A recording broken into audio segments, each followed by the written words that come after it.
sensitive matters. These officials believe Iran's leaders won't back down and relinquish their grip over the Strait of Hormuz unless the US takes more aggressive action, said the people. The alternative is a prolonged, even if low-level conflict that could last months, one of the people said, deterring foreign investors and tourists from the region, as you've said. So if this continues, this back and forth, it will keep deterring investors from coming to the region, rebuilding, making up for all the economic damage that's already been caused. Some countries more than others. Kuwait and Bahrain have been hammered. But that won't happen if either the back and forth continues or the risk of it continues. And this is where the more prolonged this continues, I've been thinking about this for a while, the more this goes on, the more that kind of the bubble of security around these Gulf countries, the UAE being the top of the list, it gets chipped away.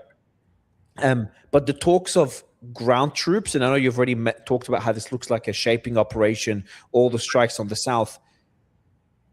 But why? What would be the objective with having, we've had the American bases become sitting ducks for the Iranians, and we've seen the consequences of that. Why, they're removing troops from the American bases. Why put them on Iranian land, knowing Iran's ability to strike them and getting them closer to the artillery and short-range missiles as well? I think those are great questions.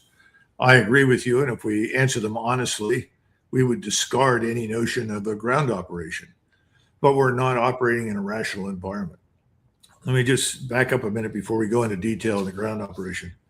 First, as I said before, the statelets, these little emirates and statelets from Kuwait all the way down to UAE, are scheduled now for extinction. Understand? That's where they're headed. So anybody who's heavily invested down there, I think it's time to pull up stakes. Even if we've seen a lot of them improve relations with Iran.